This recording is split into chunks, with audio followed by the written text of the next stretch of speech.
صل وسلم وبارك على سيدنا محمد وعلى آله وصحبه في كل لمحة ونفس عدد ما وسعه علم الله. اللهم صل وسلم وبارك على سيدنا محمد وعلى آله وصحبه في كل لمحة ونفس عدد ما وسعه علم الله. بسم الله ما شاء الله، بسم الله ما شاء الله، بسم الله ما شاء الله، وما لم يشاء لم يكن، لا حول ولا قوة إلا بالله العلي العظيم، لا حول ولا قوة إلا بالله العلي العظيم، لا حول ولا قوة إلا بالله العلي العظيم. اللهم ارحمنا بالقرآن واجعله لنا إماما ونورا وهدى ورحمة. اللهم ذكرنا منه ما نسينا، علمنا منه ما جهلنا، وارزقنا تلاوته آناء الليل وأطراف النهر، واجعله لنا حجة يا رب العالمين. اللهم افتح لنا فتوح العارفين، وارزقنا فهم النبيين، واجعلنا من عبادك الصالحين والمتقين يا رب العالمين. بسم الله الرحمن الرحيم. قال مصنف رحمه الله تعالى: نفعنا الله بعلومه وبكتابه في الدارين. اللهم amin ya rabbal alamin. Wa ba'du. Qala, dalam suatu riwayat disebutkan bahawa pada hari kiamat iblis dipanggil lalu disuruh duduk di atas kursi dari api, dan di lehernya melingkar kalung laknat. Allah Subhanahu wa taala menyuruh para malaikat Zabaniyah agar menariknya daripada kerusi dan melemparkannya ke neraka. Mereka pun menyeretnya untuk melemparnya. Akan tetapi mereka tidak mampu melakukannya. Kemudian Allah Subhanahu wa taala memerintahkan Jibril bersama 1000 malaikat untuk melakukan hal itu.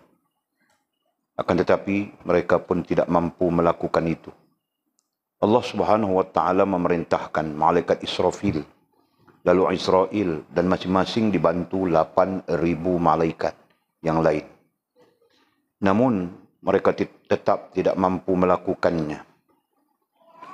Akhirnya Allah Subhanahu wa taala berfirman kepada mereka, walaupun beberapa kali ganda jumlah malaikat bersatu, nescaya mereka tidak akan mampu memindahkannya selama kalung laknat itu melingkar di lehernya.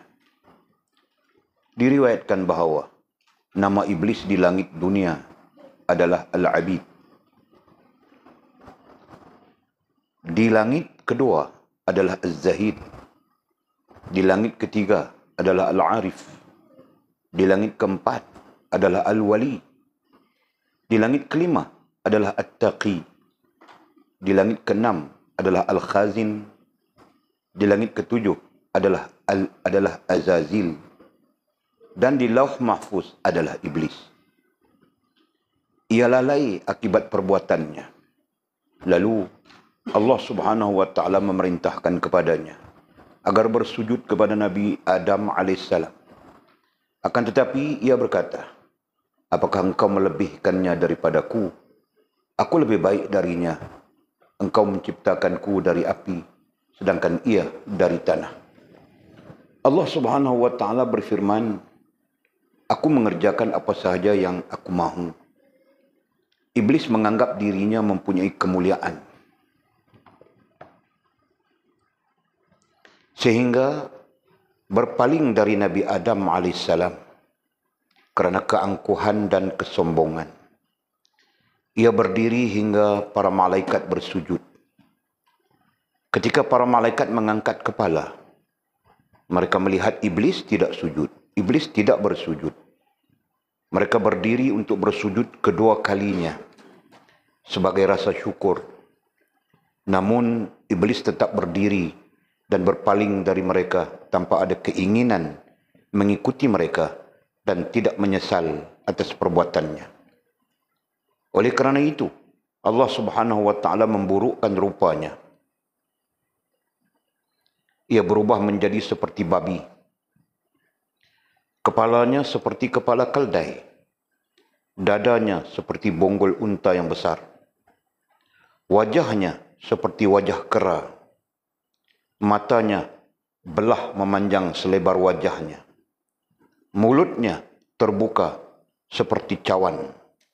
Bibirnya seperti bibir lembu. Taringnya keluar seperti taring babi. Dan pada janggutnya terdapat 7 macam rambut. Ia diusir dari syurga, bahkan dari langit dan bumi ke suatu kepulauan. Ia tidak masuk ke bumi kecuali secara sembunyi-sembunyi. Ia dilaknat hingga hari kiamat karena termasuk di antara kaum kafir. Perhatikanlah keindahan rupa sayap yang lebar, banyak ilmu, banyak ibadah, kegagahan di kalangan para malaikat dan sebagainya tidak mencukupi sedikit pun. Dalam semua itu terdapat peringatan. Dalam sebuah hadis disebutkan bahawa ketika Allah Subhanahu wa taala menyiksa iblis, Jibril dan Mikail menangis. Allah Subhanahu wa taala bertanya, "Mengapa kamu menangis?" "Ya Tuhan kami tidak merasa tenteram terhadap siksaanmu," jawab mereka. Kemudian Allah Subhanahu wa taala berkata, "Jadilah kamu makhluk yang tidak merasa tenteram terhadap siksaanku." Diriwayatkan bahawa iblis berkata, "Tuhanku, engkau telah mengeluarkanku dari syurga kerana Nabi Adam AS. Aku tidak mampu menguasainya kecuali dengan kekuasaan darimu." Allah Subhanahu wa taala berfirman, "Kamu diberi kekuasaan, yakni terhadap anak-anak Adam, kerana terpeliharanya para nabi darinya. Tambahlah," pinta iblis, "tidak lahir darinya seorang anak, melainkan kamu pun memiliki anak seperti itu." Allah Subhanahu wa taala memenuhi permintaan iblis. Tambahlah, kata iblis lagi, "Dada mereka adalah tempat bagimu. Kamu berjalan di situ mengikuti aliran darah." Allah Subhanahu wa taala memenuhi permintaan iblis. Tambahlah, pinta iblis lagi, "Tolonglah mereka dengan kuda dan kakimu." Yakni tolonglah mereka dengan pertolongan yang berkenderaan dan berjalan kaki. Bersekutulah dengan mereka di dalam harta, yakni dengan membawa mereka untuk mencarinya dan membelanjakannya pada barang-barang haram. Dan anak-anak mereka, yakni berusaha sampai kepada mereka melalui cara yang haram, seperti bersenggama dengan perempuan yang sedang haid. Bersekutulah dengan mereka dalam penamaan mereka seperti Abdul Uzza. Sesatkanlah mereka dengan membawa mereka kepada agama-agama yang batil. Ucapan tercela dan perbuatan keji. Janjikan kepada mereka janji-janji palsu seperti akan mendapat syafaat para dewa, percaya kepada karamah nenek moyang, dan menunda taubat dengan panjang angan-angan. Ini semua dilakukan dengan ancaman seperti kerjakanlah apa yang kamu mahu. Kemudian kata musannif Nabi Adam. Okey, kita sambung lagi pengajian kita pada topik iblis dan siksaannya. Seperti mana kita sebutkan, musannif langsung tidak langsung memperkenalkan kepada kita tentang iblis yang dikatakan oleh Allah Subhanahu wa taala musuh kepada Allah dan musuh kepada kita, khususnya orang-orang yang beriman. Justru mengenali musuh itu adalah sangat wajar supaya kita tidak tertipu, kan? Mengenali musuh itu adalah sangat penting. Mengenali musuh itu adalah sangat perlu supaya mereka tidak dapat membawa ataupun meracuni kita dalam konteks yang kita bincang, meracuni kita, menipu daya kita dan memfitnah kita sehingga kita bermaksiat kepada Allah Subhanahu wa taala. Dan kita berbincang panjang lebar terkait dengan iblis itu, di mana sesiapapun yang menyalahi Allah Subhanahu wa taala, berarti dia mengikut iblis. Walaupun istilah yang dikemukakan ulama mengikut hawa nafsu, katanya kan. Orang yang menyeleweng, orang yang bercanggah dengan Allah dan Rasul dikaitkan dengan mengikut hawa nafsu. Nah, hakikatnya mengikut hawa nafsu itu adalah mengikut iblis. Ya. Karena iblis memasukkan racun, tipu daya, fitnahnya dengan nama syaitan ke atas nafsu kita manusia. Nah, itu jelas itu. Ya. Nah, sesiapa yang mengikut nafsunya berarti dia mengikut iblis. Sesiapa yang mengikut iblis berarti dia bercanggah dengan Allah Subhanahu wa taala dan Rasul. Nah, itu hakikatnya. Jadi, supaya kita yang menerima ilmu memahami, ya. Supaya kita yang menerima ilmu ini memahami apapun bentuk percanggahan dengan Allah Subhanahu wa taala dan Rasul adalah diklasifikasikan, dikategorikan, dikaitkan dengan mengikut iblis. Jelas ya? Nah, jadi untuk apa kita mengikut iblis? Kenapa kita mengikut iblis? Kalau kita faham dia adalah musuh Allah, dia adalah musuh kita. Kan? Nah, apalagi Allah Subhanahu wa taala menyebutnya di dalam Al-Quran. Ancaman-ancaman, seksaan-seksaan yang berlaku yang akan dikenakan kepada iblis. Nah, justru siapapun yang mengikut iblis akan dikenakan seksaan yang sama. Faham kah? Nah, itu. Okey. Jadi kita sambung lagi kata musannif rahimahullah ta'ala. Dalam satu riwayat katanya. Riwayat berarti ada dua ya. Satu riwayat, nah itu terkait dengan hadis Nabi SAW. Satu lagi perkataan riwayat terkait dengan penceritaan para ulama. Jadi istilah riwayat nantinya digunakan dalam dua hal. Ya. Ada juga yang mengatakan tiga hal. Ya. Nah, lazimnya dua hal saja. Satu, riwayat digunakan dalam meriwayatkan hadis oleh seorang kepada seseorang, gitu kan? Ataupun seorang kepada orang yang banyak, itu dipanggil riwayat. Nah, yang kedua, perkataan riwayat digunakan dalam menyampaikan khabar atau penceritaan. Ya. Okey? Dan yang ketiga, riwayat juga digunakan dalam menyampaikan ilmu. Ya. Nah, kerana ada pengambilannya, maka dia menyampaikan pengambilannya, nah itu juga dipanggil riwayat. Tetapi lazimnya para ulama menggunakan dua tempat saja. Ya, meriwayatkan hadis dan meriwayatkan penceritaan ataupun perkataan para ulama. Okey. Jadi di sini disebut dalam suatu riwayat. Nah, jadi riwayat ini siapa? Tidak tahu kita. Tidak disebutkan hadis kah ataupun penceritaan ulama kah? Ya kan? Nah, kalau penceritaan ulama berarti ulama itu mengutip dari mana? Ya kan? Nah, sudah barang tentu para ulama ini mereka mengutip daripada sumber-sumber yang sah. Kerana ada periwayatan yang tidak disebutkan di dalam Al-Quran, tetapi disebutkan di dalam Zabur, disebutkan di dalam Taurat, disebutkan di dalam Injil, gitu kan? Nah, para ulama kemudian meriwayatkannya.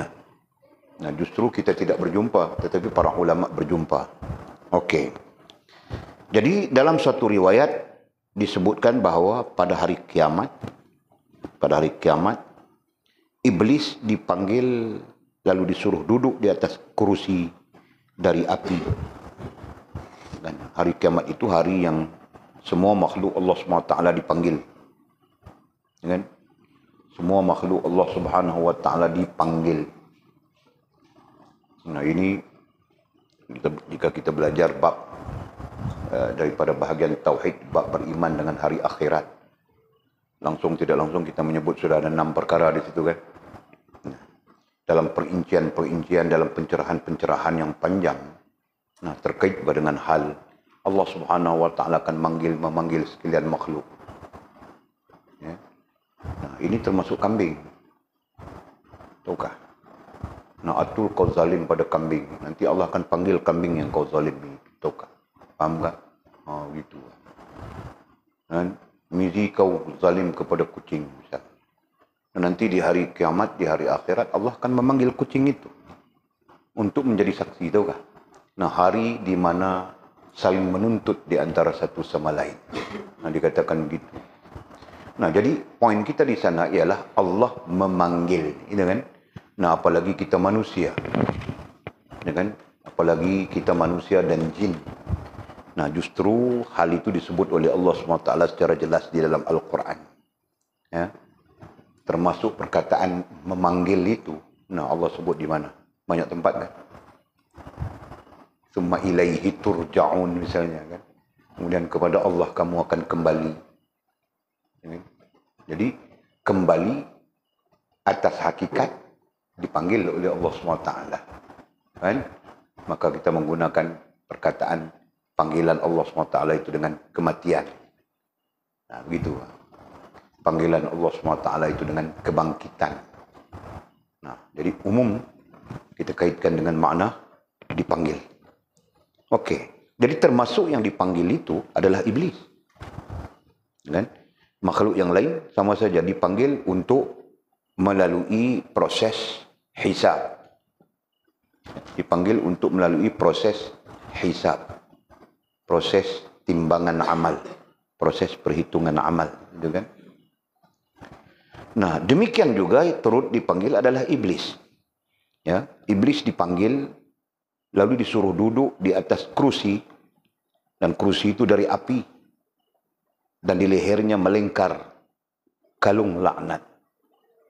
Ya, Allah jemputnya iblis, duduk di atas kursinya, dijadikan kursi, duduk dia di atas kursi, dan kursi itu pun dijadikan daripada api, dan Allah Subhanahu Wa Taala mentakdirkan tandanya iblis dan azab yang akan dilaluinya, antaranya adalah ada kalung di lehernya, ya, ada lilitan kalung di lehernya, dan kalung itu dinamakan dengan kalung laknat.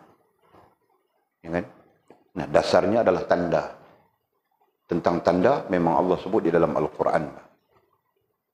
Surah, kalau dibaca surah apa ya, amma yatasa'alun, gitu kan? Nah, di hujungnya, nah Allah menyebut tentang setiap yang dibangkitkan di hari akhirat nanti ada tandanya. Orang mukmin ada tanda orang mukmin, orang munafik ada tanda orang munafik, orang musyrikin ada tanda orang musyrikin, begitu. Pendosa ada tandanya pendosa, ya, begitu. Jadi iblis pun ketika dia dijemput oleh Allah Subhanahu Wa Taala, Allah meletakkan tanda padanya. Tanda pada iblis itu adalah selain daripada keiblisannya, nah dia ada kalung yang dipakaikan kepadanya dan disebut sebagai kalung laknat namanya. Allah Subhanahu Wa Taala menyuruh para malaikat Zabaniyah. Allah Subhanahu Wa Taala menyuruh para malaikat Zabaniyah. Malaikat Zabaniyah adalah malaikat yang diperintahkan untuk menjaga neraka, gitu kan? Hah? Betul kah? Ya kan? Ya, Zabaniyah, betul. Nah, malaikat yang diperintahkan menjaga neraka itu. Yang dalam hadis mengatakan, tidak ada makhluk berani memandang wajahnya Zabaniyah. Nah, Walid pun dulu tertanya-tanya juga, apa maksudnya tidak ada makhluk yang berani memandang wajahnya Zabaniyah? Nah, kerana bengisnya. Tahu kah? Dia bengis. Bengisnya. Allah mentakdirkan menjadikan dia malaikat yang bengis. Tanpa ada rasa kasihan. Tahu kah? Faham kah? Nah, ketika Allah SWT, ketika timbangan amal nantinya melayakkan kita diazab oleh Allah. Nah, dia terus sipak begitu saja. Nah, itu andaian Walid, kebengisannya. Faham kah? Nah, ketika Allah memerintahkan belenggu, nah dia belenggu. Ketika Allah SWT memerintahkan pijak, mungkin dia pijak. Ya, paham tak? Wajah yang tidak ada ihsan. Dalam kitab-kitab tafsir menyebut begitu. Jadi Allah SWT menyuruh para malaikat Zabaniyah agar menariknya ai iblis daripada kursi dan melemparkannya ke neraka. Nah, malaikat Zabaniyah malaikat yang menjaga neraka ini merentap, ya, menarik, merentap iblis dan kemudian mencampakkannya ke neraka. Mereka pun menyeretnya. Mereka pun ai malaikat, ya. Mereka pun ai malaikat. Menyeretnya ai iblis untuk melemparkannya. Jadi berarti iblis ini diheret, ditarik, diheret gitu untuk dilemparkan ke dalam neraka. Akan tetapi mereka tidak mampu melakukannya. Nah, rupa-rupanya para malaikat tidak mampu melakukannya. Tidak berkeupayaan. Kemudian Allah Subhanahu wa taala memerintahkan Jibril bersama 1000 malaikat untuk melakukan hal itu. Nah, apabila malaikat Zabaniyah tidak mampu, Allah memerintahkan malaikat Jibril untuk melakukan hal yang sama kepada iblis. Menarik dan mengheretnya dan mencampakkan ke dalam neraka. Akan tetapi mereka pun tidak mampu melakukan itu. Nah, rupa-rupanya malaikat Jibril pun tidak mampu. Malaikat Jibril bersama dengan 1000 malaikat yang lain pun tidak mampu. Allah Subhanahu wa taala memerintahkan malaikat Israfil, lalu Izrail, kan? Dan masing-masing dibantu 8000 malaikat yang lain. Nah, ketika Allah memanggil Israfil dibantu dengan 8000 malaikat. Ketika Allah memanggil Izrail, malaikat Izrail dibantu dengan 8000 malaikat. Pun ya, di sana masih, namun mereka tetap tidak mampu melakukannya. Tidak mampu untuk mengheret dan mencampakkan iblis ke dalam neraka. Ya. Jadi tertera di situ nama malaikatnya, Jibril, kemudian ada Mikail, tidak disebutkan di sini, Israfil, Izrail. Nah, Walid mau riwayatkan satu perkara, ya, yang tempat lain kamu orang tidak mungkin dengar ini. Ya, nah sekarang Walid perdengarkan. Malaikat ada 2 grup. Satu disebut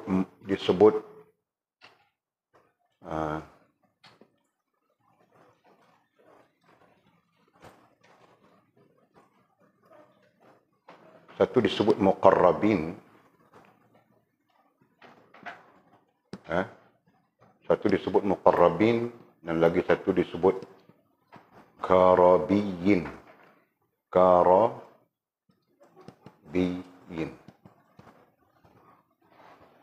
Nah, ini istilah yang kamu orang tidak dengar. Tidak akan dengar bah kalau pengajian, kalau mengajinya, kalau setakat kita di Malaysia jarang. Ya. Paham jo? Muqarrabin, nah itu terdiri daripada 4 malaikat utama. Jibril, Mikail, Israfil, Izrail. Nah, ini dipanggil muqarrabin, malaikat muqarrabin.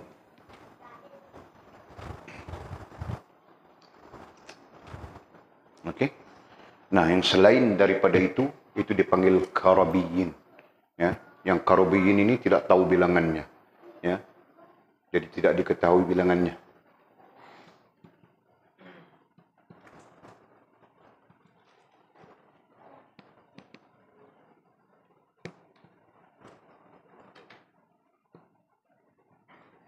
Bukan. Ini ada lagi, ya. 10 itu. Malaikat yang 10 itu. Malaikat yang 10 itu dipanggil. Walid atau kan lagi, tambah lagi, ya. 6 lagi. Campur 6 malaikat lagi. Nah, itu dipanggil malaikat muqarrabin. Itu termasuk yang wajib kita tahu, kan. Yang wajib kita tahu, yang wajib kita kenal itu dipanggil malaikat muqarrabin. Nah, selain daripada itu, ada banyak malaikat yang jumlahnya kita tidak ketahui, melainkan Allah SWT saja maha mengetahui. Nah, itu dipanggil karubiyin.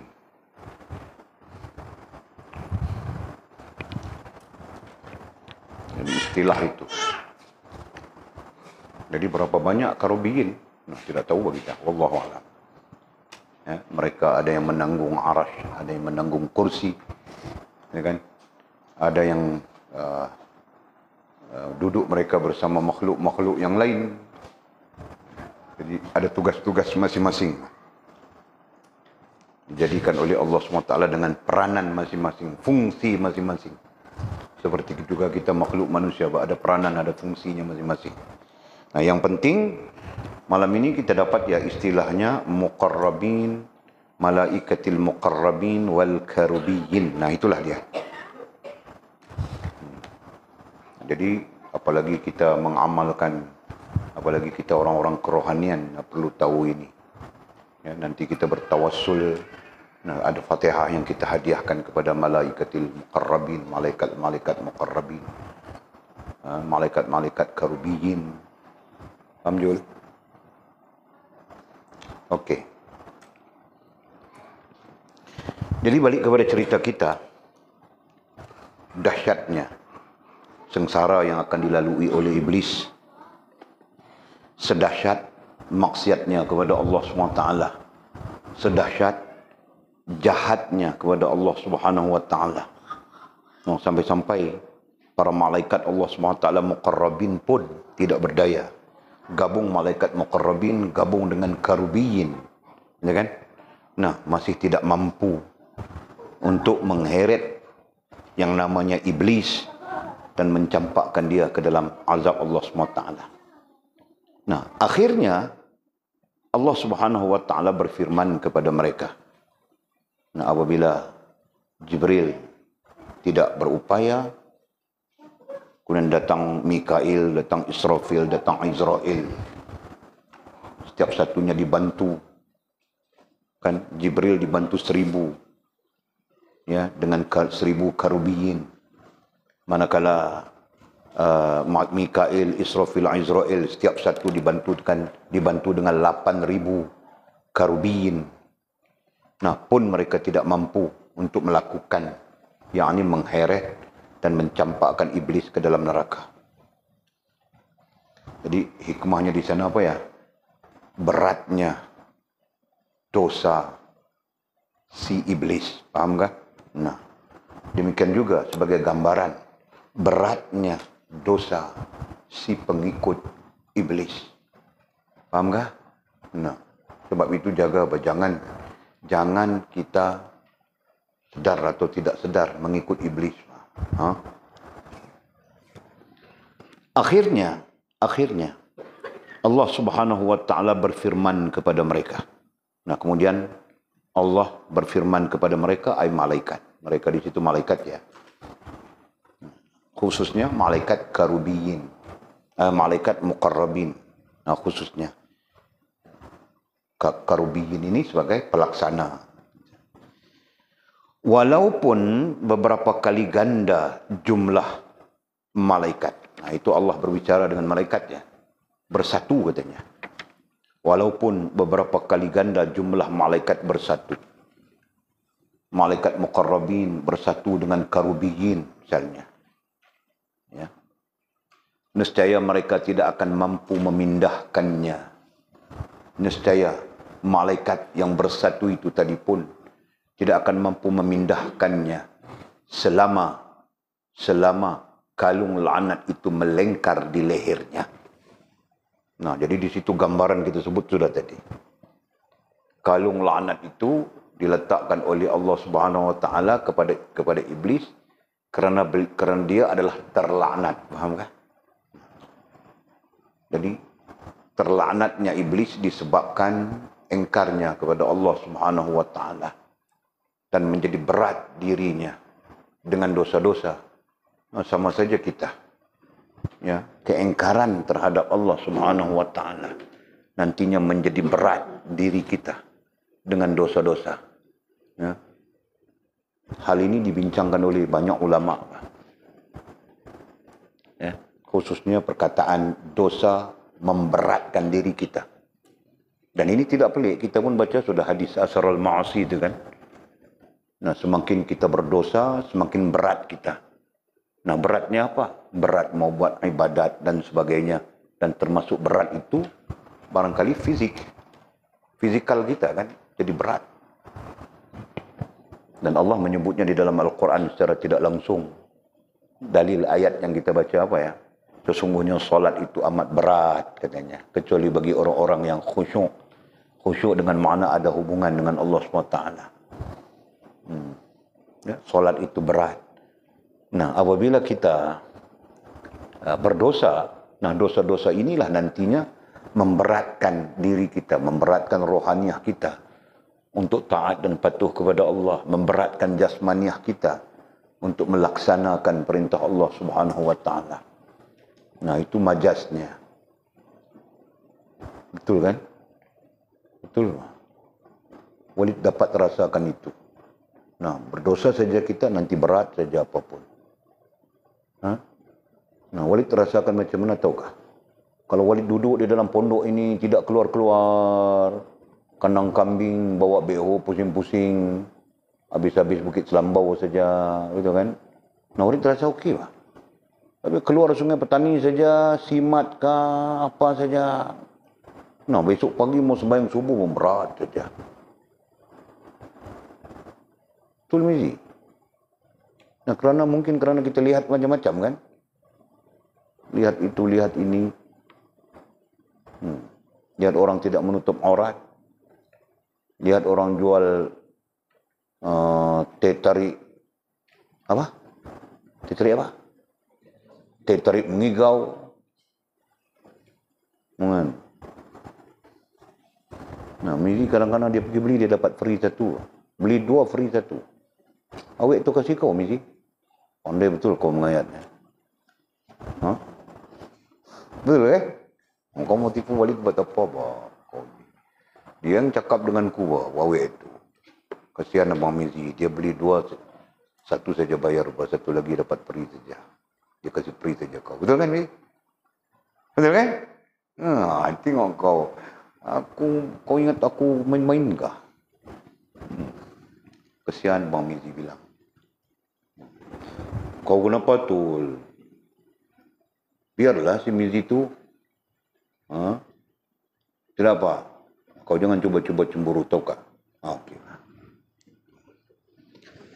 Okey. Allah ya Allah. Jadi betul. Apabila kita keluar daripada persekitaran kita, nah di sana mata kita, kan, telinga kita, jauh lebih buruk daripada itu pikiran kita, akal dan hati kita, ya kan? Nah, terdedah sudah kepada hal-hal yang mungkin ya boleh sebut ya menjadi dosa bagi kita. Nah, itu yang menyebabkan kemudian kita pun jadi berat juga. Jadi lebih baik kita duduk dalam pondok hutan ini kan? Ya kan? Kamu orang doakan. Walid mau beli sudah tanah itu. Sesegera mungkin Walid akan bayar depositnya. Okey. Jadi kita buat pondok di dalam hutan itu cukuplah. Faham tak? Jangan tebang ke sawit itu. Kita buat pondok dalam sawit. Dalam hutan. Okey lah.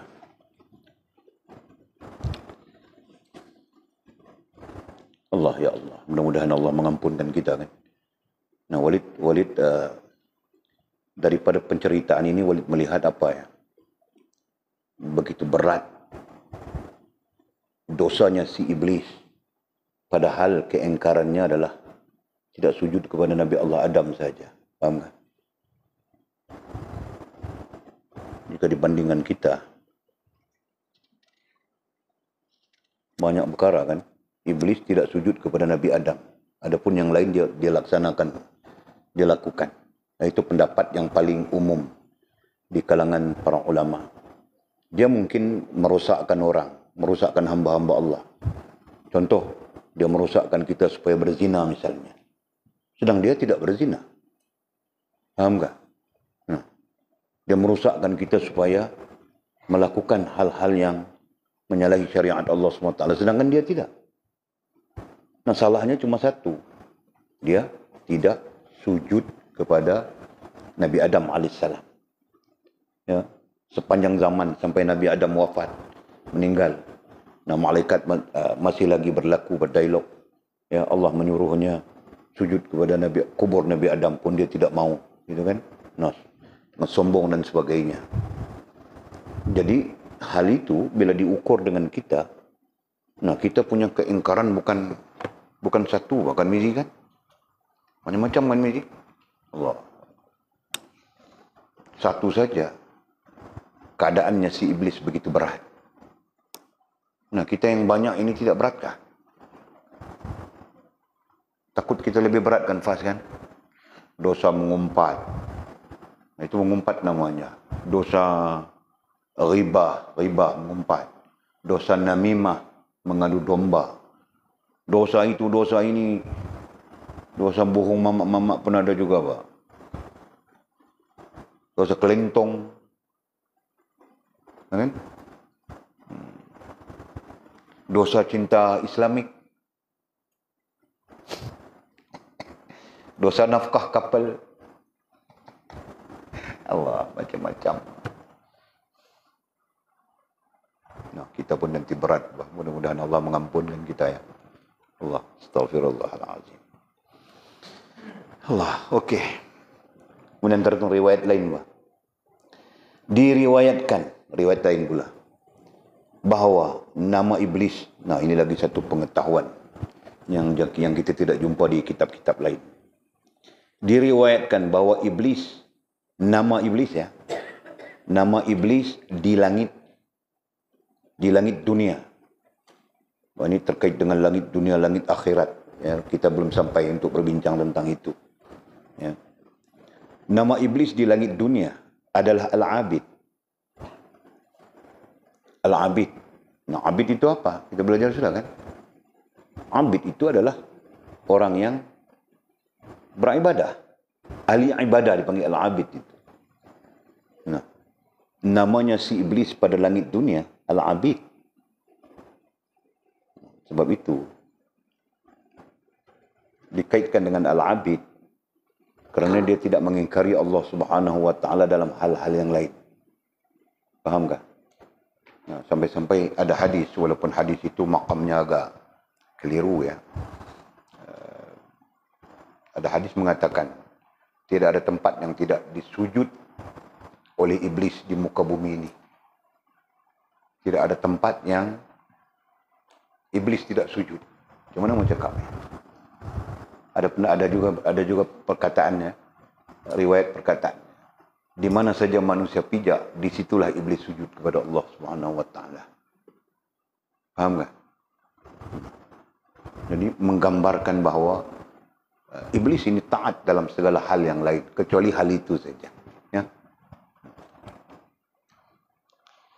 Nah, sebab itu dia di langit dunia, disebut di langit dunia, dia dipanggil Al-Abid. Dipanggil sebagai ahli ibadah. Kalau orang dipanggil orang ibadah. Kalau iblis, iblis ibadah kan? Itu. Kemudian di langit kedua katanya. Di langit kedua adalah Az-Zahid. Namanya si iblis itu adalah Az-Zahid. Berarti kalau pada orang, berarti orang yang zuhud. Kalau pada iblis, dia pun zuhud juga.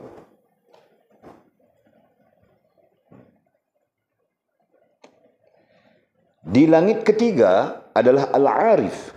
Manakala di langit ketiga, namanya si iblis itu adalah Al-Arif. Sebagai gambaran, dia tahu. Ya kan?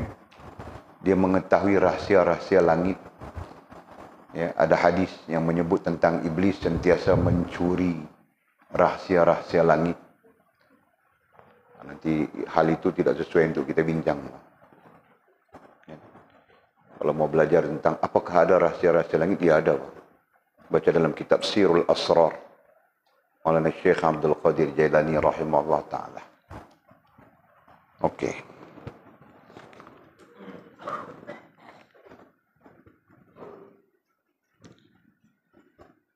Berapa sudah?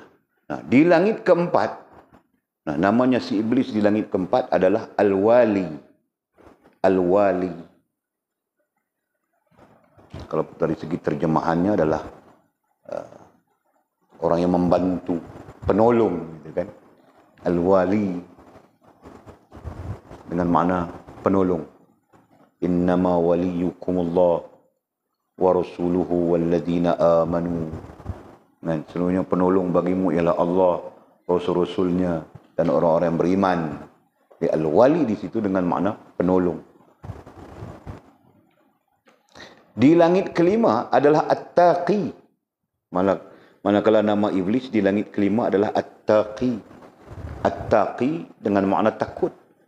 Jika orang yang takut. Jika iblis, dia pun takut juga. Nah itu. At-Taqi.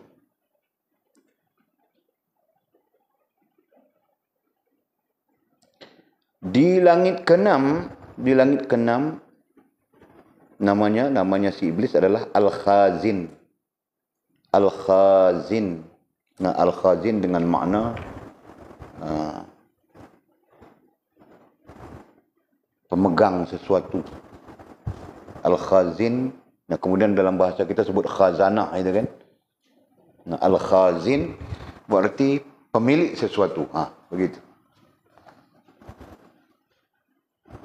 Nah, kemudian di langit ketujuh namanya iblis adalah Azazil. Ini yang nama ini ada dalam Al-Qur'an, dia disebutkan dalam Al-Qur'an. Di langit ketujuh adalah namanya Azazil. Dan di Lauh Mahfuz namanya adalah iblis. Nah, ini berarti sebab itu para ulama tidak menggunakan jarang menggunakan istilah iblis dalam konteks dunia, faham kan? Nah, lebih menggunakan syaitan saja. Kenapa? Kerana namanya iblis itu di Lauh Mahfuz. Sedang namanya di langit yang ketujuh adalah Azazil. Faham kan? Jelas ya? Hanya saja dominan dengan iblis, sifat buruk yang dominan dengan iblis ini adalah sombong. Nah, ketika dia abid, dia penuh kesombongan. Faham kan? Ya, ketika dia abid, dia penuh kesombongan. Nah, itulah iblis. Ketika dia zahid, dia penuh dengan kesombongan. Nah, itulah iblis. Ketika dia arif, dia penuh dengan kesombongan. Nah, itulah iblis. Ketika dia al-wali, dia penuh dengan kesombongan. Nah, itulah iblis. Ketika dia at-taqi, dia penuh dengan kesombongan, itulah iblis. Ketika dia al-khazin pun dia penuh dengan kesombongan, nah itulah iblis. Langit ketujuh, ketika di langit ketujuh, dia penuh dengan kesombongan, itulah Azazil. Ya kan? Dan ketika di Lauh Mahfuz dia penuh dengan kesombongan, itulah iblis. Jadi yang merosakkan iblis, itu isu kita, ya. Yang menyebabkan iblis itu dilaknat adalah sombong. Adalah kesombongannya.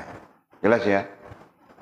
Bukan dia tidak abid, bukan dia tidak arif, bukan dia tidak zuhud, bukan dia tidak apa lagi? Bukan dia tidak wali, bukan dia tidak taqi, bukan dia tidak khazin. Ya. Bahkan dia diliputi, dilingkungi oleh kebaikan-kebaikan semuanya yang lain. Nah, kecuali sombong itu saja. Nah, kerana itu ya, para ulama kita berkesimpulan jangan ada sombong di dalam diri. Karena sombong itulah puncanya kita menjadi pengikut iblis, dan puncanya kita nanti diazab oleh Allah Subhanahu wa taala di dunia dan di akhirat. Masya Allah. Ia lalai akibat perbuatannya. Nah, iblis ini lalai katanya. Iblis atau nama-nama yang kita sebutkan tadi, ia lalai. Nah, jadi sebab itu dalam konteks perbincangan ilmu tasawuf, ilmu kerohanian, lalai itu adalah sesuatu yang sangat berbahaya. Ya. Nah, justru kita jangan lalai. Lalai adalah sesuatu yang sangat berbahaya. Lalai menjadi pintu masuknya racun-racun, fitnah dan tipu daya iblis kepada kita. Itu dari sisi kita. Nah, adapun iblis itu sendiri, dia pun lalai juga. Ya. Nah, akibat daripada lalai perbuatannya itu. Lalai akibat perbuatannya. Jadi iblis menjadi lalai akibat perbuatannya. Apa perbuatannya? Sombong. Nah, sombong itulah yang menjadikan iblis kemudiannya lalai. Nah, ini kita belajar dalam teks hadisnya, dosa akan menyebabkan kita semakin melakukan dosa. Ya, dosa akan menyebabkan kita semakin melakukan dosa. Betul kan? Nah, itu. Dalam arti kata yang lain, dosa mengheret kita untuk terus berdosa. Teks hadisnya begitu. Redaksi hadisnya begitu. Kan? Nah, jadi iblis dalam keadaan yang sama, iblis. Nah, dia pun lalai. Lalai itu kemudian mengheretnya kepada keadaan lebih buruk. Faham kan? Nah, itu. Jadi justru kita pun hati-hati. Lalu Allah Subhanahu wa taala memerintahkan kepadanya agar bersujud kepada Nabi Adam alaihissalam. Nah, ketika iblis itu dalam keadaan yang ada kelalaiannya, ya kan? Nah, Allah perintahkan dia sujud kepada Nabi Adam alaihissalam.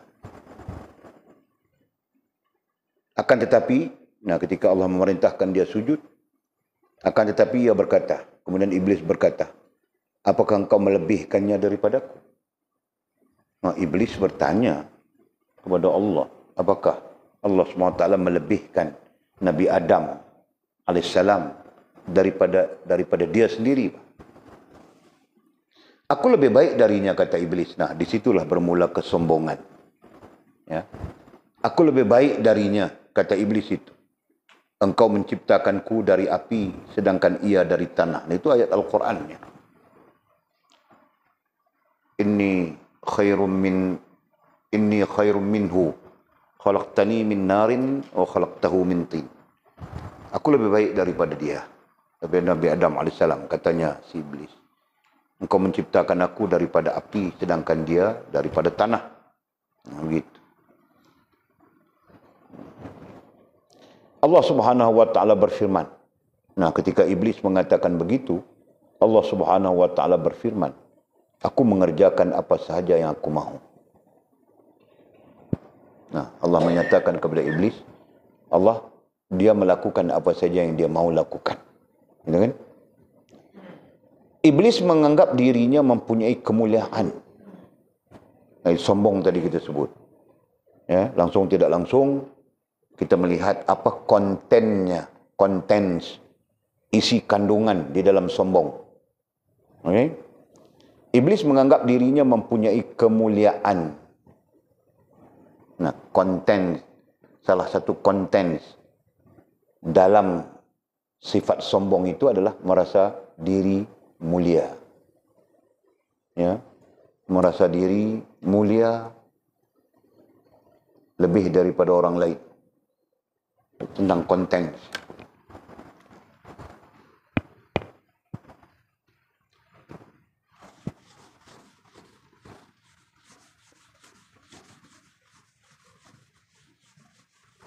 Sombong. Ya, sombong. Nah, apa kontensnya? Salah satu kontensnya jumpa sudah merasa mulia. Merasa mulia, merasa diri mulia.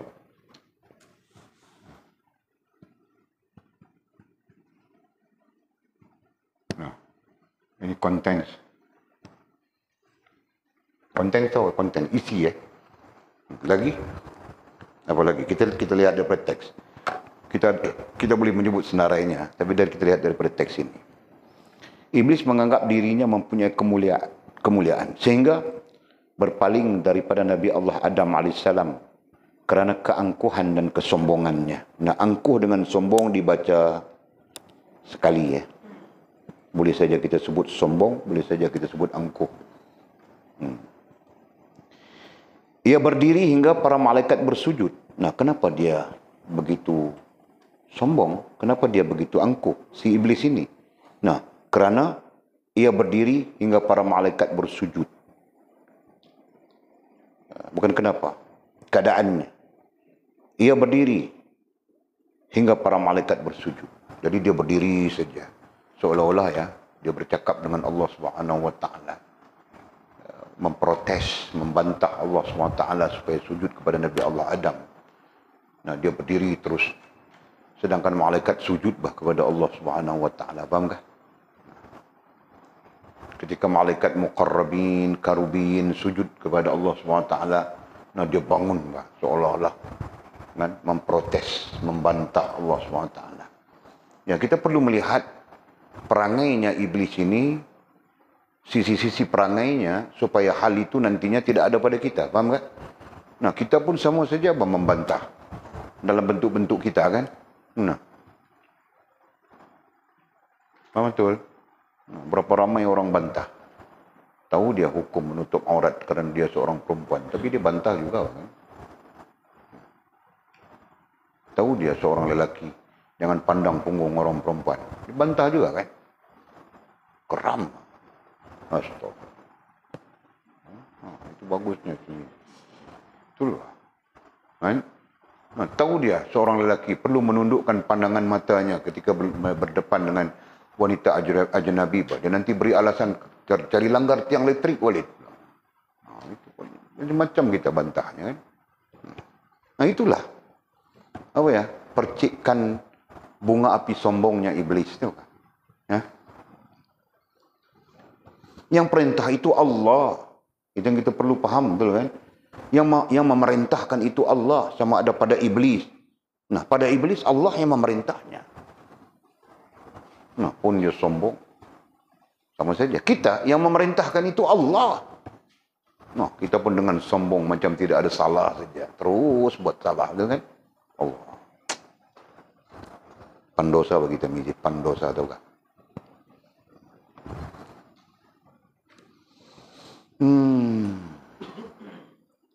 Ia berdiri hingga para malaikat sujud. Ketika para malaikat mengangkat kepala, mereka melihat iblis tidak bersujud. Nah, berarti dia terus berdiri. Dalam arti kata yang lain, tidak peduli. Tidak peduli kepada perintah Allah SWT. Nah, jadi, babitkan ya, lagi satu. Sombong. Babitkan yang kedua.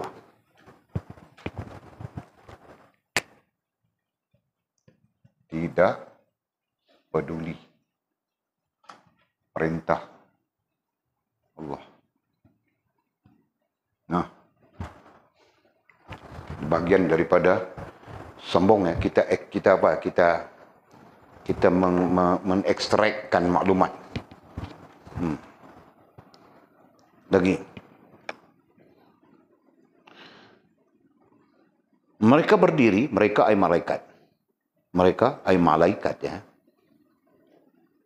Mereka berdiri untuk bersujud kedua kalinya sebagai rasa syukur. Nah, mereka itu malaikat. Mereka ay malaikat berdiri untuk bersujud kedua kalinya. Sujudnya, jadi para ulama tafsir berbeza pendapat dalam hal ini. Ada yang mengatakan sujud itu sujud dengan mengantarkan dahi ke bumi. Nah, ada yang lain mengatakan bukan mengantarkan dahi ke bumi. Ya. Kerana mengantarkan dahi ke bumi itu hanya layak bagi Allah. Betul kan? Nah, bukan bagi Nabi Adam AS. Jadi, makna sujud kepada Nabi Adam AS itu tidak dimaknakan dengan mengantar dahi ke bumi. Itulah majoriti para ulama. Faham tak? Nah. Jadi, bagaimana? Nah, kita sendiri pun belajar tentang akidah kan? Dimaknakan semakna sujud, tapi bukan mengantarkan dahi ke bumi. Apa? Kecenderungan. Betul? Ingatkah? Ingatkah betul? Kecenderungan kepada sesuatu sehingga meninggalkan syariat Allah SWT. Betul? Nah, kecenderungan itu dimaknakan semakna sujud. Walaupun tidak mengantarkan dahi ke bumi. Jelas ya? Nah, ada orang cenderung kepada motor baru.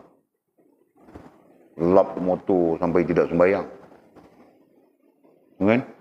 Nah, itu ketika itu kecenderungannya adalah motor. Kan Allah SWT kan? Nah, itu dimaknakan. Atau semakna. Faham tak? Faham ini? Nah, jangan buat-buat tidak faham. Korotan kau nanti. Okey.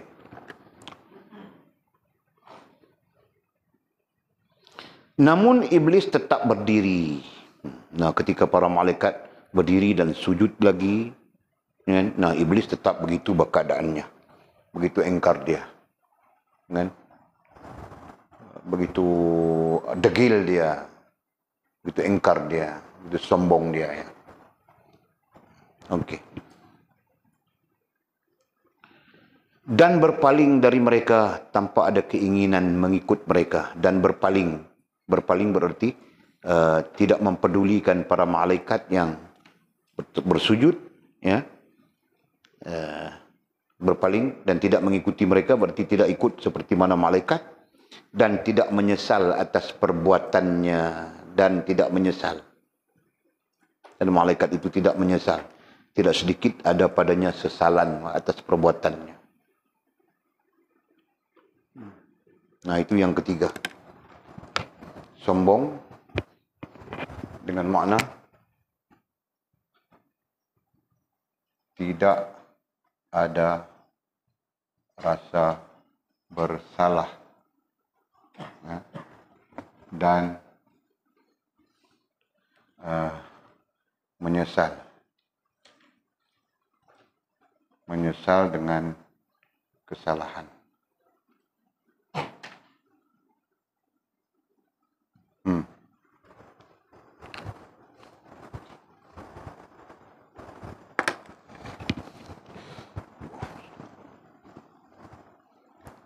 Okey. Oleh kerana itu, Allah Subhanahu wa taala memburukkan rupanya. Nah, kerana sombongnya si iblis dengan makna yang kita sebutkan tadi, 1 2 3 itu kan. Allah memburukkan rupanya. Nah, majas ya. Pandang dua sisi ya. Allah memburukkan rupanya si iblis. Nah, sampai-sampai bila-bila pun kau bercakap tentang iblis, kau dipandang buruk, tahukah? Fahamkah? Nah, bukan kita, bukan orang Islam saja. Agama manapun ketika mereka membicarakan tentang iblis, maka gambaran terhadap iblis itu adalah buruk. Betul? Ada satu filem, boleh tengok. Ini tengok di Facebook ini, apa? Lucifer. Kan? Ini cerita orang Yahudi ini kan, mereka buat filem-filem gitu kan. Lucifer itu rupanya pengikut iblis. Filem tentang pengikut iblis. Tahu tak? Tapi Lucifer itu sendiri digambarkan sebagai iblis. Nah, tidak ada baik buat dia. Sampai-sampai orang Kristian mau bunuh dia, orang Yahudi pun mau bunuh Lucifer. Kan? Mereka adakan pemujaan untuk memanggil Lucifer datang. Ya, kemudian membunuh Lucifer. Macam-macam. Nah, jadi di sana sebagai gambaran bahawa iblis itu dimusuhi oleh semua orang yang beragama. Nah, itulah rupa buruknya iblis. Jelas ya? Pada menggambarkan teks rupa buruk itu. Oleh kerana itu Allah SWT memburukkan rupanya. Nah, itu sisi itu ya. Adapun sisi rupa, nah mungkin fizikalnya iblis ya, karena dia makhluk yang gaib. Jadi kita pun tidak tahu mau gambarkan. Nah, mungkin maksud buruk rupa iblis itu sendiri buruk. Ya kan? Boleh faham tak? Tapi makna dari sudut pemaknaan yang lebih sesuai untuk kita ambil adalah yang boleh sebutkan tadi. Jadi iblis pada bila-bila masa pun, pada keadaan apapun, akan menonjolkan keburukan. Faham kah? Nah, itu. Kadang-kadang kita sikit punya handsome kah? Rantau, betul kan? Betul kan rantau? Kita punya handsome, tidak ada tandingan kah sudah kan? Nah, datang si iblis memburukkan kita. Macam mana dia burukkan kita? Ini macam mana? Rantau dia burukkan kita. Datang goda-goda kita gitu kan. Goda-goda kita pun syok. Kita pun tengok perempuan bukan mahram kita. Betul kan? Nah, terus kita jadi buruk. Betul? Itu saja Pak. Inilah. Faham betul? Nah, kami pun tengok kamu orang. Tengok dari kepala sampai kaki kamu orang. Nah. Yang tadi Labai Mizi namanya. Bagus dia. Semalam sembahyang tahajud dia. Menangis-nangis dia minta ampun. Nah, datang si iblis masuk ke si Mizi. Tengok kamu orang. Nampak tak? Jadi buruknya iblis itu, ya, dalam konteks pemaknaan yang kita sebutkan tadi, terpalit kepada kita. Betul? Nah, itu.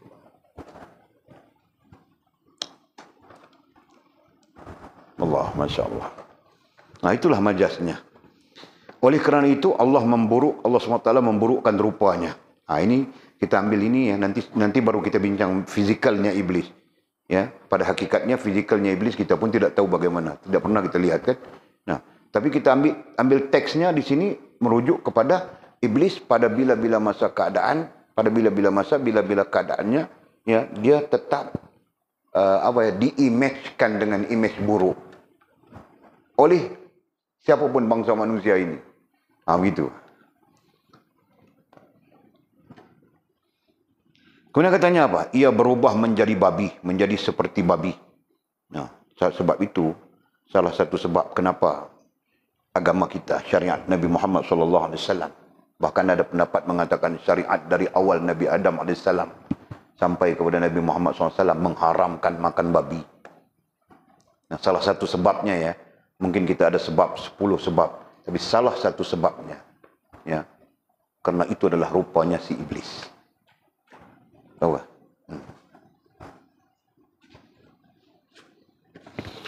Okey. Kepalanya seperti kepala keldai. Kepala si iblis itu seperti kepala keldai. Di mana kepala keldai tahu kah?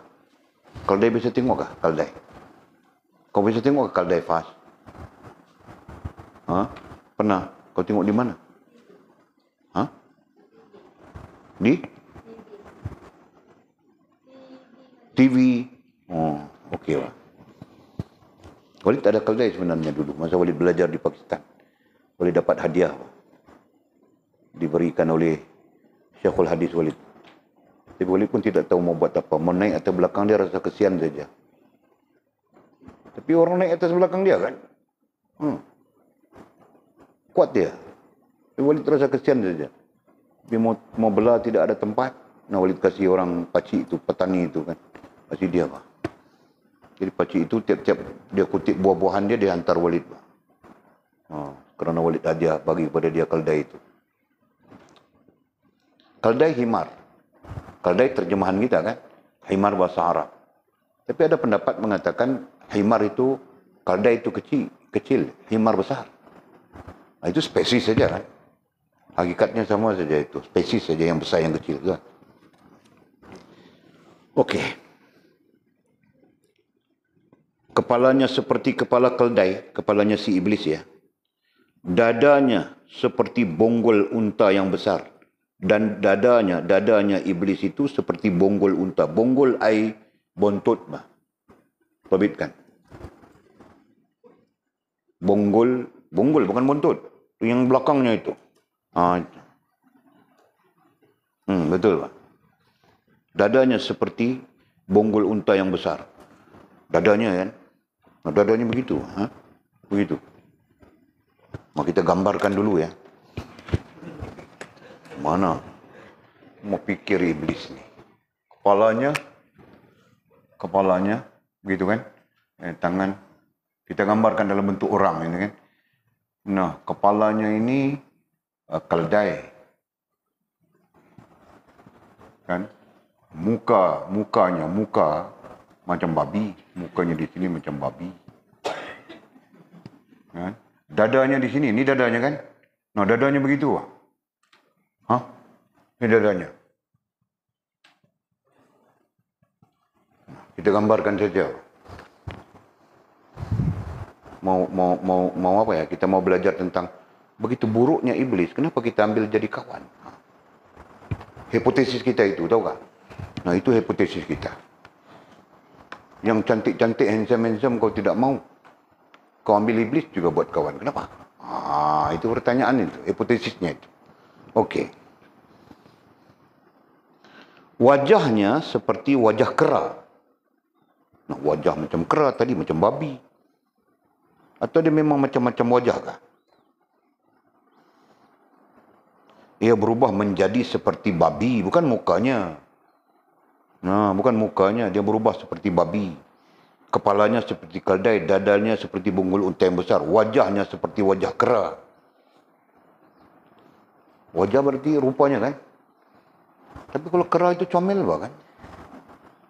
Suka bah aku tengok kera kecil-kecil itu, tahu kan? Nah, ada dalam YouTube itu orang Vietnam, orang Kemboja belah kera yang kecil. Kan? Tengok saja, macam mau beli saja. Tapi mamamu tidak kasih bah.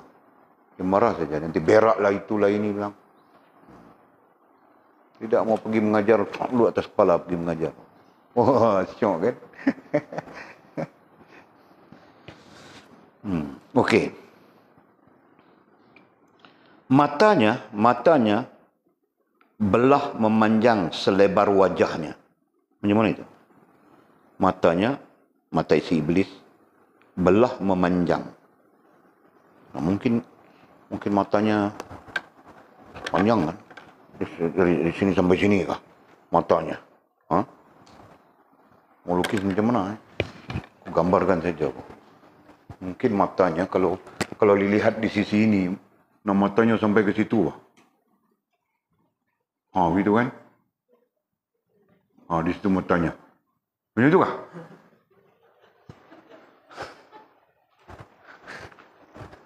Macam mata apa ya? Mata ikan pun cantik lagi kan, mata apa? Ini di gambaran matanya hudu kan? Nah, kita andaikan begitu dulu. Okey. Mulutnya terbuka seperti cawan. Oh, mulutnya terbuka bah. Terbuka seperti cawan.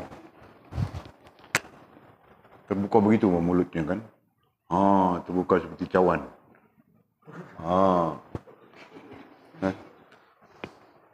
Okey, apa lagi? Bibirnya seperti bibir lembu. Oh, ada bibir juga pada dia. Seperti bibir lembu. Macam mana bibir lembu? Ke depan begitu kan? Kan? Tidak tahu mau lukis pak. Okey. Taringnya keluar seperti taring babi. Oh, begitu pak. Oh, begitu. Taringnya di sini. Di sini ada taring dia. Aduh. Ada taring pula dia. Ada taring di situ. Taringnya. Okey. Lagi. Ini hadis sebenarnya ya. Ada hadisnya tentang ini. Dan pada janggutnya, ada janggut juga. Pada janggutnya terdapat 7 macam rambut. Janggutnya ada 7 macam. Aku 1 macam saja. Nah, habis itu tentang fizikalnya iblis. Jadi berdasarkan kepada fakta ini, walaupun tidak didatangkan hadisnya itu kan, hudu kan? Hudu bah. Padahal kita kalau orang itu hudu, kita mau buat kawan pun kita susah, betul kan? Itu sisi fizikalnya. Sisi spiritualnya, sisi rohaniahnya pun buruk sudah kan dia. Nah, buruk dan menyebarkan keburukan. Itu sisi rohaniahnya. Nah, tetap kita mau ambil dia jadi kawan kita juga, saudara kita. Nah, itulah bodohnya kita. Mulai malam ini kita tinggalkan iblis itu, Mizi. Jul, mulai malam ini. Kita start malam ini, Jul. Kita tinggalkan iblis. Jangan kita jadikan dia sebagai rakan kita, kawan kita. Tahu kah? Boleh, Jul? Boleh kah, Faiz? Nah, Allah menyuruh begitu. Tilka aduwi wa aduwakum, kata Allah. Fattakhizuhu aduwa. Iblis itu adalah musuhku dan musuh kamu, kata Allah SWT. Fattakhizuhu aduwa. Jadikanlah dia sebagai musuh. Berarti jangan kau buat teman, jangan kau buat kawan, jangan kau buat sahabat. dari sudut pemaknaan, nah kita pakai saja secara rohaniah maupun secara jasmaniah. Ya, kalau secara rohaniah, nah dia akan mendatangkan keburukan kepada kita. Karena buruknya rupanya buruk, nah dia akan membawa keburukan kepada kita. Walaupun kita baik sudah kepialabaya di kepala, ada ridak, ada itu, ada ini semua. Diam-diam kita jadi buruk. Betul kan Jul? Nah, karena apa? Karena transformasi keburukan iblis itu. Nah, itu dari sudut itu. Dari sudut fizikal, jika kita majaskan kepada kita sama saja. Kita akan melakukan perbuatan-perbuatan yang buruk. Jelas ya? Ia diusir dari syurga. Nah, kemudian iblis diusir daripada syurga. Berarti sebelum diusir daripada syurga, nah dia mampu saja melahat masuk ke dalam syurga. Ya, ada riwayat Al-Qurtubi meriwayatkan iblis antara makhluk Allah SWT yang keluar masuk bebas keluar masuk ke dalam syurga. Allahu a'lam. Bahkan dari langit dan bumi ke satu kepulauan, ia diusir dari syurga, bahkan diusir dari langit. Nah, itu maksudnya itu. Termasuk diusir itu ya, bukan saja dari syurga. Bahkan dia diusir juga dari langit. Kemudian dan bumi ke suatu kepulauan. Nah, suatu kepulauan ini para ulama berbeza pendapat. Kepulauan itu berada di mana? Kan? Nah, bukan di bumi itu ceritanya tadi. Dia diusir dari bumi. Dia diusir juga dari langit. Dia diusir juga dari syurga. Dan Adam keluar dari syurga, tempatnya di bumi. Betul? Iblis keluar dari syurga, tempatnya langit tidak, bumi tidak. Paham nggak? Nah, jadi iblis berada di mana? Jadi disebut kepulauan. Nah, ada pendapat mengatakan kepulauan ini bukan maksud pulau yang kita faham. Nah, kalau maksud pulau yang kita faham itu tetap berada di bumi. Faham nggak? Nah, pulau yang dimaksudkan ini, ulama memberi pendapat, memberi komentar. Pulau yang dimaksudkan ini adalah satu partikel daripada partikel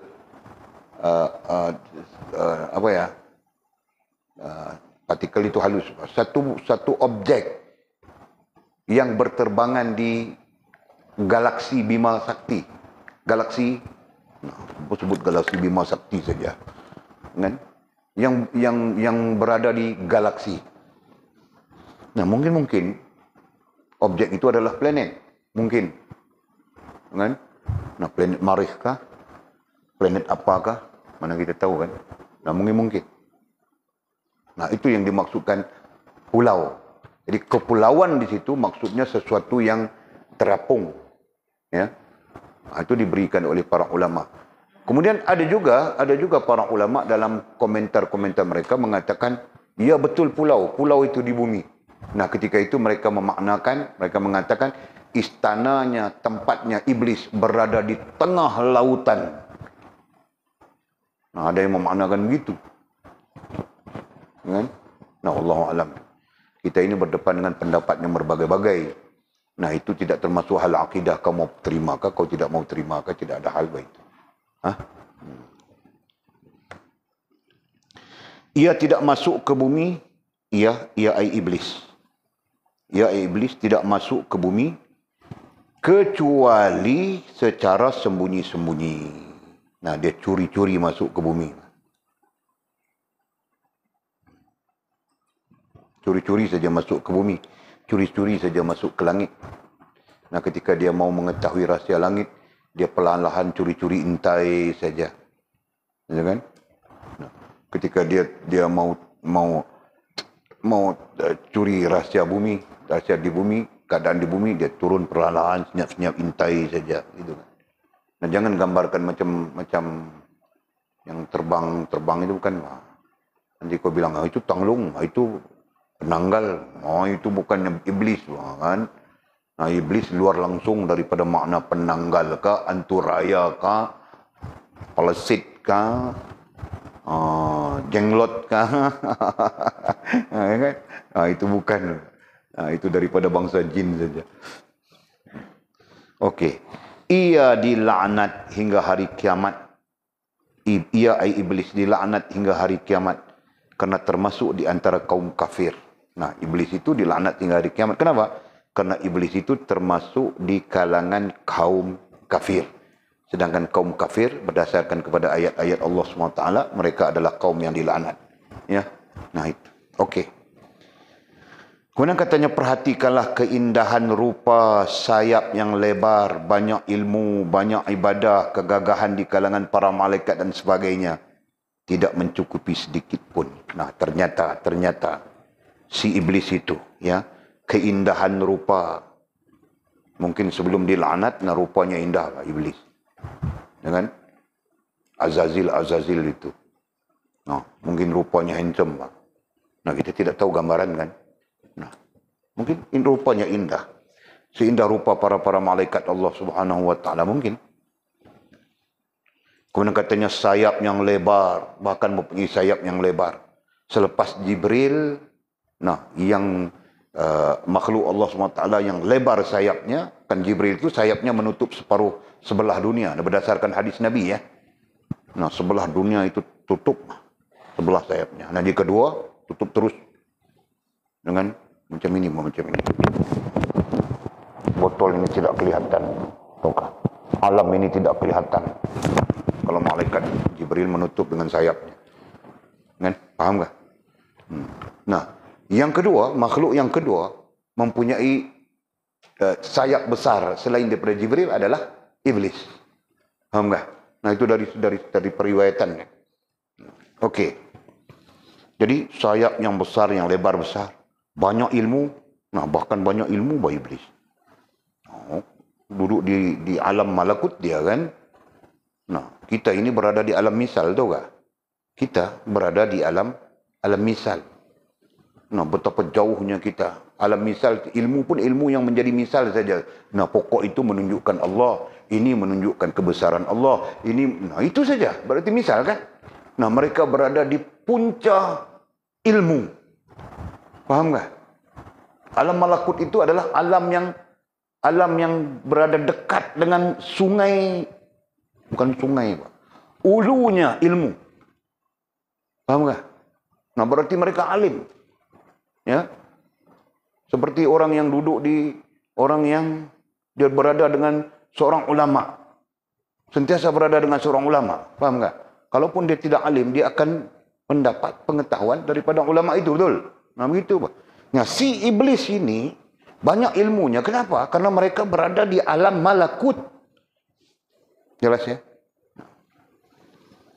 Masya Allah. Banyak ibadah. Nah, sebab itu kita sebut tadi makna al-abid lah, az-zahid lah. Nah, banyak juga ibadahnya iblis. Nah, itu kita tidak nafikan. Dia cuma sombong saja. Kan? Nah, ketika kita jadi abid, kita ada kesombongan. Nah, itulah iblis. Sebut sudah tadi. Ketika kita jadi zahid, bukan zahid Hamidi. Nah, zahid bah ini, taukah? Zahid dengan makna zuhud bah. Nah, itu. Okey, ketika kita menjadi zuhud yang sombong, nah itu menyerupai iblis. Faham kah? Nah, bahkan iblis ada semuanya itu. Banyak ibadah, kemudian apa lagi? Kegagahan di kalangan para malaikat. Bahkan Allah memberikan kepada iblis itu keupayaan. Ya, sama seperti keupayaan para malaikat. Dan sebagainya. Dan macam-macam lagi. Ya. Tidak mencukupi sedikit pun. Itu tidak mencukupi bagi iblis. Tetap juga dia mau sombong. Ya. Dalam semua itu terdapat peringatan, kata musannif. Nah, yang diceritakan tadi itu terdapat peringatan. Ya, indah rupa. Nah, di situ ada peringatan, Pak. Jika indah rupa kita menyombongkan diri, nah sebenarnya indah rupa itu adalah iblis kepada diri kita. Kan? Nah, macam handsome, macam Walid tidak sombong diri, Pak. Tokar. Kan?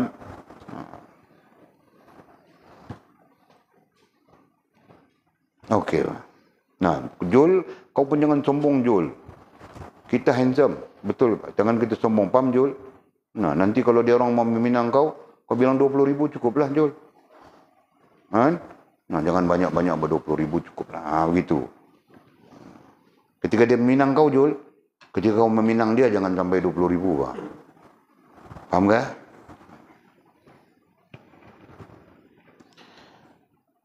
Dalam semua itu terdapat peringatan. Betul. Seperti mana kita sebutkan tadi. Nah, ketika kita banyak ilmu, jangan kita sombong. Gitu kan? Ketika kita banyak ibadah, jangan kita sombong. Begitulah. Kenapa? Karena sombong itu adalah manifestasinya iblis pada diri kita. Jelasnya? Nah, justru jangan buang jauh-jauh. Ya. Nah, kemudian kata musannif dalam sebuah hadis disebutkan. Nah, nanti kita baca hadisnya, wallahu a'lam. Oh, 9:30 sudah ya. Nah, malam ini siapa? Hah? Oh, Mama. Mama kah? Hello, Mama. Mama kah? Jadi, bersedia untuk menjawab ya. Tak Cik menangis ya. Nanti tak boleh jawab, menangis pula.